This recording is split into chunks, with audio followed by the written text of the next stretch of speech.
سلام پاکستان کے ساتھ ناظرین، میں ہوں آپ کا ہوسٹ عبد القدیر۔ ناظرین، ہمارے ساتھ موجود ہیں محمد اسامہ علی صاحب، بزنس کنسلٹنٹ ہیں، ریلیجس اسکالر ہیں اور اسٹرالوجر ہیں، اور آج ان سے کچھ بات کریں گے جی کہ کچھ کہتے ہیں، لوگ کہتے ہیں کہ جی جنگوں کا سال ہے، تو یہ کیا وہ والا جنگوں کا سال ہے جس کے بارے میں پیشن گوئیاں کی گئی ہیں؟ جن کے علم سے ہم آپ کو بھی بتائیں گے کہ جی کیا کچھ ہونے والا ہے آگے۔ السلام علیکم سر۔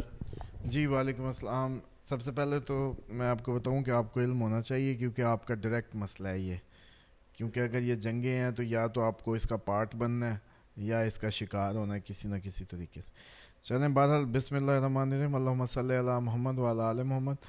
دیکھیں یہ جو ٹائم ہے ایسا محسوس ہوتا ہے کہ یہ جس تعداد میں دنیا میں جنگیں نظر آ رہی ہیں کہ کہیں یہ وہی وقت ہے، ہو سکتا ہے جس میں اس حد تک جنگیں شروع ہو جائیں.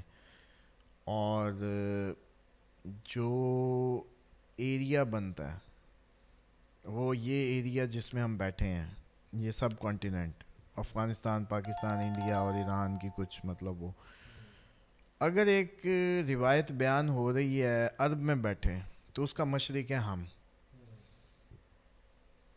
اس میں اب روایت ہے کہ ایک وقت آئے گا اگر تمہیں مشرق کی طرف سے ایک چیخ، زوردار چیخ سنائی دے اور روشنی دکھائی دے تو پھر اپنے گھروں میں 11 ماہ کا راشن لے کے قید ہو جانا.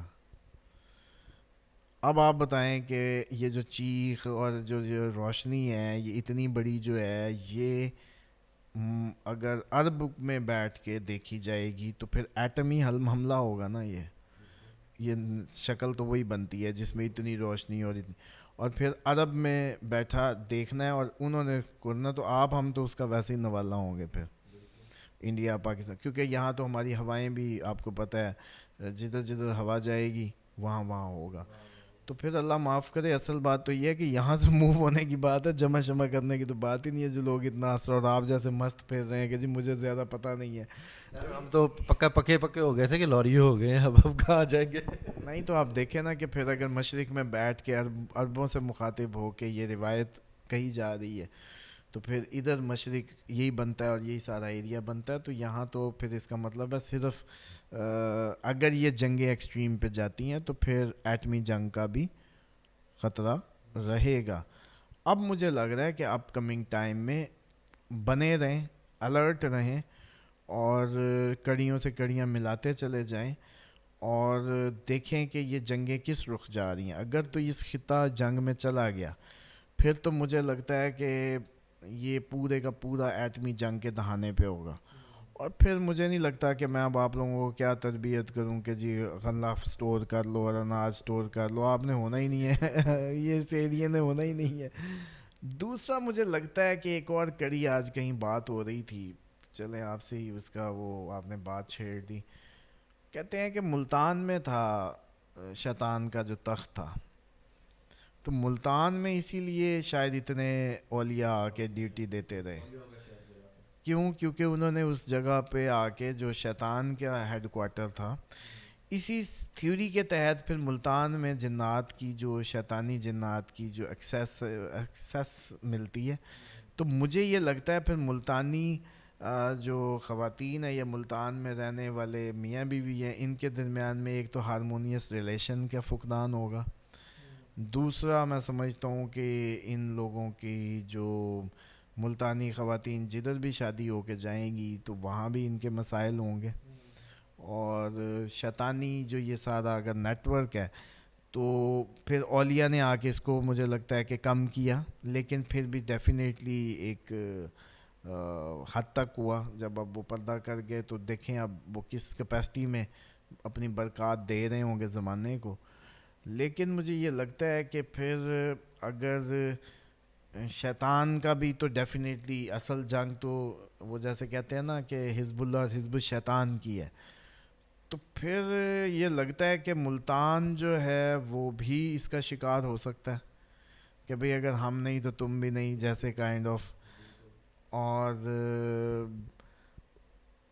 یا اسی ہی کی وجہ سے جیسے کہتے ہیں نا کہ ہمیشہ کنارہ ہو کے گزرا، اور اس کی مٹی میں بھی جی ملتانی مٹی میں بھی خاص بات ہے. یہ تو سارا اس بات کو تھیوری کو بات کریں تو لنک ہوتا تو ہے. اب مجھے لگتا ہے کہ یہ جو وقت ہے جس میں ہم انٹر ہو رہے ہیں، اس میں ہمیں روز بروز تیاری کی ضرورت تو ہے، اور شاید یہ وقت امام مہدی کے ظہور کا بن جائے. جب اتنی جنگیں ہو رہی ہوں گی تو یہ پکی نشانی ہے کہ امام علیہ السلام ظہور کریں اور دنیا کو ایک ڈیفائن کر دیں، حق اور باطل میں تمیز کر دیں. اور وہ لگتا ہے کہ اگر یہ جنگیں طول پکڑ گئیں تو پھر اس میں چانس نہ لیجئے گا. پھر مجھے لگتا ہے کہ ہم اس وقت میں داخل ہو گئے تو پھر وہ روایتیں 2.5 ارب مطلب وہ نبی پاک صلی اللہ علیہ وسلم نے فرمایا تھا میری امت کے 3 حصے، اس میں سے ایک حصہ جنگ میں، ایک حصہ بیماری میں، ایک حصہ بچے گا. جو بچے گا وہ دنیا پہ امن دیکھے گا، حکومت قائم کرے گا. تو پھر تو جانے کی تیاریوں کی باتیں ہیں. تو پھر بس روزے رکھیں، یہ رجب کا مہینہ اللہ توبہ کیے رکھا کریں، رخ اپنے سیدھے کریں، صلہ رحمی کریں، شوہر بیویوں کی قدر کریں، بیویاں شوہروں کی قدر کریں، جاتے جاتے اچھے اچھے جملے اچھے اچھے الفاظ استعمال کریں، بچوں کو اچھی تربیت دیں، خود بیٹھ کے تھوڑا سا ٹائم گزاریں. دنیا آپ نے بڑی جمع کر لی، مکان پراپرٹیاں سب زیرو. وہ تو اسی سال خیر پراپرٹی ہٹ تو آ جائے گا، ابھی آپ لوگ دیکھیں گے کہ پراپرٹیز ڈی ویلیو ہو رہی ہیں. پراپرٹی سے مجھے یاد آیا ایک بات عموماً میں کرنا چاہتا ہوں، بس وہ کبھی آپ لوگ سوال نہیں کرتے، رہ جاتی ہے. ہر چیز کا ایک میکنزم، ایسٹرولوجی کی لینگویج اور کچھ کہتی ہے، اسلام بھی یہی کہتا ہے. خیر اسلام میں ہر دنیا کے علم موجود ہیں اور باقی علوم سارے اس کی شاخیں ہیں. جیسے کہ اگر کوئی پراپرٹی والا جو پراپرٹی سے منسلک شخص ہے وہ ٹاؤن کاٹتا ہے، درخت واپس زمین کو نہیں لگاتا جو کاٹے ہیں، تو اس کو اس زمین کا قرض ملے گا اور یہ پراپرٹی سے جو پیسہ آئے گا اس سے کبھی بھی خوش نہیں ہو سکے گا، اور یہ پیسہ اس کا ایک دن پھر غارت ہو جائے گا اور اس کے اندر بیماریاں اور مسائل. اگر یہ پراپرٹی کا ٹاؤن بنایا اس نے، کوئی چھوٹا ٹاؤن کاٹا اور واپس درخت نہیں لگاتا. یعنی کہ وہ زرعی زمین جو سی ہے درخت والی ہے، آپ اس کو کاٹ کے آپ اس کے اوپر وہ لگائیں گے تو وہ آپ کو الٹا جو پیسہ آپ وہ سنبھال نہیں سکتے وہ آپ کا اسی طرح ہی جائے گا. ہاں جی، کیونکہ یہ ایک میکنزم ہے. جیسے کہ وہ روزی کے اڈے کی عزت کرو اور کائنڈ آف جو تھیوریاں ہیں نا، وہ ایسی ہی تھیوریاں ہیں کہ جس سے آپ کو آئے اس کو واپس کرو. اصل میں اس کا میکنزم چلیں تھوڑا سا، آج ناظرین کو بات ہو ہی گئی ہے تو سمجھانے کی کوشش کر لوں. جاتے جاتے کہانیاں تو پھر اب تو جاتے نہیں اب تو جاتے جاتے چلو یہ نہ کہیں کہ ہمیں نہیں علم پہنچا تھا، تو اس کو کھول دیتا ہوں کہ آپ جس بھی کام میں، اس کام کا ایک ایتھیکل سوشل رائٹ ہے اس کی، تو اس کو فروغ دینے کی طرف خیال کیا کریں. اس کے کوئی ایتھیکل جیسے کہ یہ جو انجمنیں بنی ہوتی ہیں نا، یہ اسی کا ایک وہ ہے، حصہ ہے. مثال کے طور پہ لیبر ہے تو لیبر کی ایک انجمن بنی، تو لیبر کے لیے کام کرنا، اس کی طرف سوچنا، تو اس کو اس میں ایکسل ملے گا. اسی طرح اس نے زمین سے کمایا، زمین کو وہ کیا، تو اب اس کو واپس درخت دے، کہیں اور لگائے، جیسے بھی کرے زمین کو واپس کرے، جو کاٹا ہے وہ واپس کرے. اسی طریقے سے جو لوگ یہ زمین کی ایگری سے ریلیٹ کرتے ہیں ان کو بھی چاہیے کہ زمین کو جیسے کہ سانس دینے کے متعلق زمین کی لک آفٹر، وہ تو ان کی مجبوری ہے، اس سے اناج لینے کی خاطر وہ تو کر لیتے ہیں، لیکن بہرحال وہ بھی آج کل درخت کاٹنے کا بڑا رجحان ہے، تو وہ بھی اگر واپس درخت نہیں لگائیں گے تو ان کی بھی زمینیں اجڑ جائیں گی. جو زمین کے درخت کاٹ کے زمین کو واپس درخت نہیں دیں گے ان کی زمینیں نہیں بچیں گی، وہ زمین ان کی نہیں رہے گی. آپ سے پہلے کتنی دنیا ادھر گزر گئی ہوگی اسی لاہور میں اسی پراپرٹی پہ. ایسے ہی اگر وہ مان لیا جائے ملتان شیطان کا جی تخت تھا، ایک تھیوری ہے، تو پھر کتنے سال کتنے لوگ آئے اور گئے. آج آپ چوڑے ہو کے پھر رہے ہیں، آپ کو کیا پتہ کیا پھر جانا ادھر سے. تو اسی طریقے سے یہ تو میں نے پراپرٹی کی مثال دی. اسی طریقے سے آپ کسی اور پیشے سے منسلک ہیں تو اس کو واپس کریں، اس پیشے کو، اس کی عزت کریں، اس کا ریگارڈ کریں اور اس کے لیے کچھ نہ کچھ کریں اس پیشے سے. مطلب دودھ والے ہیں تو بھینسوں کی لک آفٹر میں کچھ نہ کچھ کریں. اگر کوئی دودھ سے وابستہ ہے، یہ نہیں کہ مجھے تو سپلائی کی وین آ جاتی ہے، سمجھ لیں. اگر وہ بھینس کی عزت قدر نہیں کرے گا، اس کو لک آفٹر نہیں کرے گا، تب اسی طریقے سے اگر یہ کارپوریٹ سوشل رسپانسبلٹی میں آپ کو بتاتا ہوں, پاکستان میں جتنی بڑی کمپنیز ہوتی ہیں ان کی ایک CSR اینول رپورٹ بنتی ہے کہ آپ نے جی اس پاکستان میں سوشل سیکٹر میں پھر کیا کیا.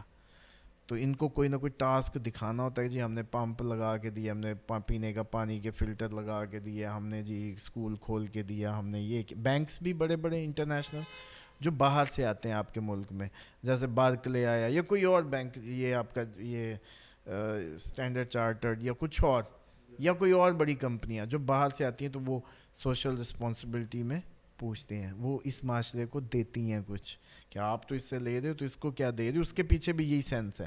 اسی لیے بڑی کمپنیاں چلتی رہتی ہیں, چھوٹی کمپنیاں جو ہیں, جو چھوٹے لوگ, چھوٹی سوچ, پیسہ ہی پیسہ, کھانا کھانا, واپس کچھ نہ کرنا, اس لیے فیلئر کا شکار ہو جاتا ہے. اچھا سر, قیامت کی نشانیوں میں سے ایک یہ بھی ہے کہ جی دجال کا خلوج ہونے والا ہے, کہ قیامت آنے والی ہے, کچھ ایک آنکھ والا دجال ہوگا, اس طرح کی باتیں بڑی سنی ہیں. دیکھیں ڈیفینیٹلی یہ اب جب جنگیں ہو رہی ہیں, ساری سچویشن بلڈ ہو رہی ہے, تو اس کا بھی ٹائم تو پھر بنتا ہے, اور وہ ایک ہیومنلی شکل میں ہی ہوگا میرا ماننا ہے, کیونکہ اس کے مقابلے کے لیے ہیومنز آ رہے ہیں.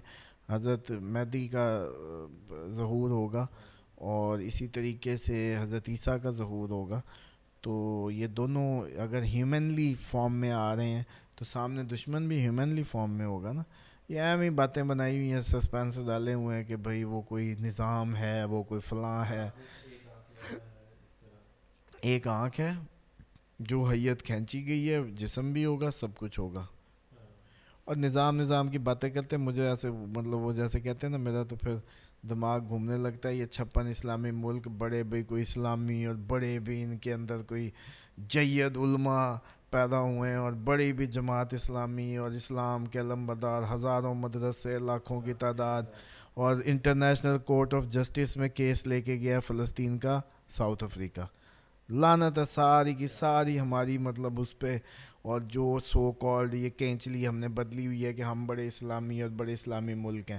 تو مطلب اب اسی سے حساب لگا لیں, نظام ہے, اور ان کو بڑا پتہ ہونا تھا بھائی. ان کو جب یہی نہیں پتہ کہ اسلام کیا ہے اور اس کی پہچان کیا ہے, ان کو یہ پتہ ہونا تھا کہ دجال کیسا ہوگا اور کس طریقے سے بات کرے گا. کوئی چکر نہیں ہے, دجال کوئی سسٹم نہیں ہے, یہ خود شیطان ہی سسٹم ہے جس کے لیے ہم اتارے گئے تھے, جس سے برسر پیکار ہونے کے لیے اتارے گئے تھے. اسی کے لیے آپ میں انڈیویجول فائٹ ہو, اجتماعی فائٹ ہو, دونوں ہی کرنی ہے. سمپل. تحریک اسی لیے دی گئی تھی کہ بھئی انڈیویجول تو تم لڑو سو لڑو, اگر کوئی موقع آ جائے اجتماعیت کا تب بھی تم نے جہاد کرنا ہے, واجب ہے. تمہاری شہادت کی تمنا اگر کوئی دل میں نہ رکھے, یہودی مرے یا نصرانی, نبی پاک صلی اللہ علیہ وسلم نے فرمایا مجھے اس سے کوئی لینا دینا نہیں ہے. تو اس لیے دجال ایک ہیومن ہوگا, دجال ہیومنلی آنکھ ہوگی جیسے بتایا گیا, ماتھے پہ ایک سب سین اس کے وہی ہوں گے.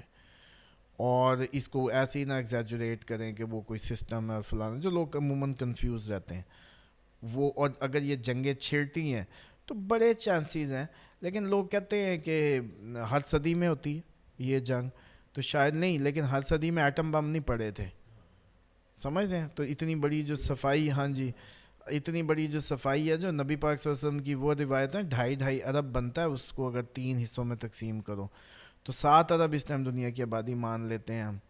تو پھر 5 ارب نے جانا ہے جنگ اور بیماری میں, تو وہ پھر اس کا مطلب جنگ ہوگی کہ ایٹم.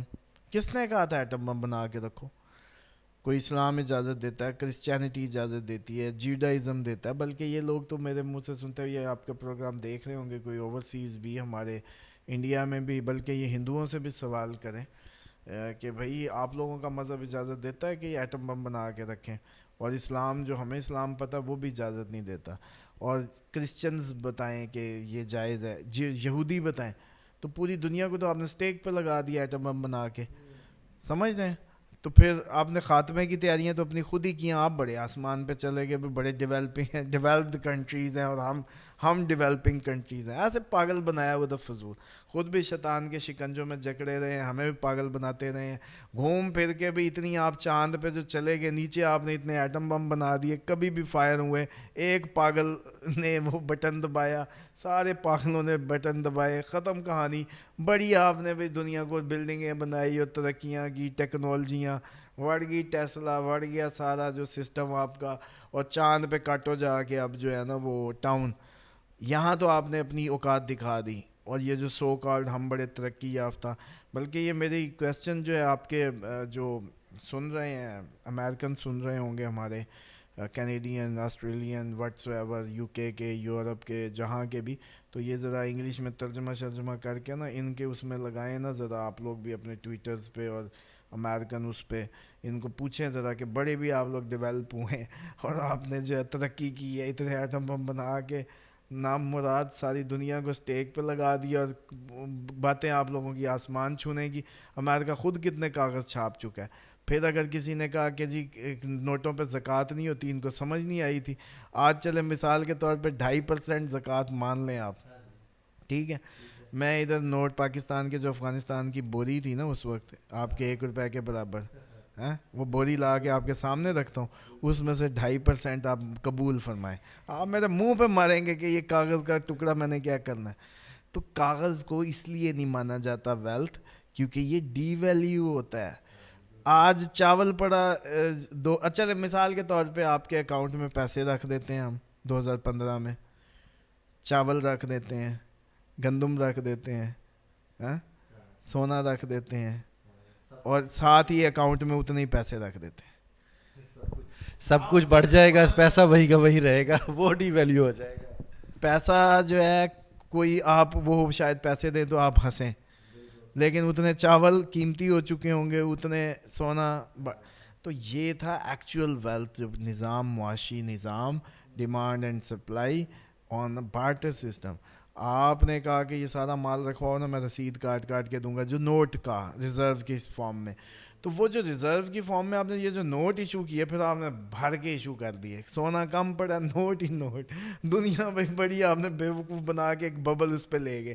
اب اگر کسی نے کہا کہ بھائی ہم نوٹوں کو نہیں مانتے, ہم نوٹوں کو کہتے ہیں کہ اس پہ نصاب زکوٰۃ کا نہیں آتا, یا اس کو ویلتھ نہیں مانتے, کہ اس کو ویلیو نہ دیں, آپ سمجھ رہے ہیں. تو اس بات کو نہیں سمجھ سکے یہ سارے لوگ, جو جتنے بھی ہمارے اسکول آف تھاٹ ہیں وٹس ایور.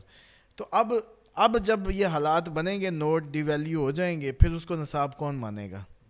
آپ لوگ کہیں گے نہیں بھائی نوٹوں میں بات نہیں کرنی, کتنے سکوں میں سونے میں بات کرنی ہے, کلو گندم میں بات کرنی, نوٹوں کی بات نہ کر رہے ہیں. اب چلیں ایک سین پر کھینچتے ہیں, چلیں ناظرین کے لیے ایک برین سٹارمنگ کا عمل ہی ہو جائے گا کہ سارے بارڈرز آپ کے یہ جو ریڈ سی میں فائٹ چلتے راستے بند ہو جائے, نہ امپورٹ ہو نہ ایکسپورٹ ہو, تو آپ لوگوں کا نہ مال جائے یا نہ آئے, تو پھر نہ ڈالر آئے یا نہ جائے, تو پھر نہ ڈالر جب آئے جائے گا نہیں, تو اب آپ کا تو نوٹ جتنا اندر سرکولیٹ کر رہا ہے بس اتنا کی ہوگا, وہ جتنی بلوں میں جا کے گھس کے رک گیا, تو پھر اگلا کہاں سے ہوگا, ہلے گا کیسے. چلو اگر اور اس کو پھر وہ ڈی ویلیو ہوتا جائے گا. اگر ڈی ویلیو ہوتا ہے یہ سارا سسٹم آپ کا, تو پھر آپ مجھے بتائیں کہ پھر آپ لوگ مجبور نہیں ہو جائیں گے کہ اب ہمیں اس نوٹ کی قدر پہ جو جاری کی گئی ہے اعتماد نہیں ہے.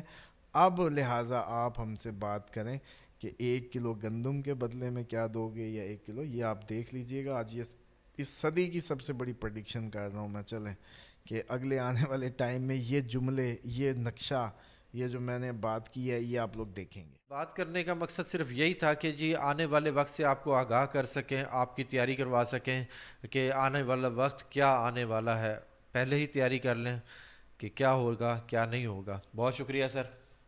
سلام پاکستان.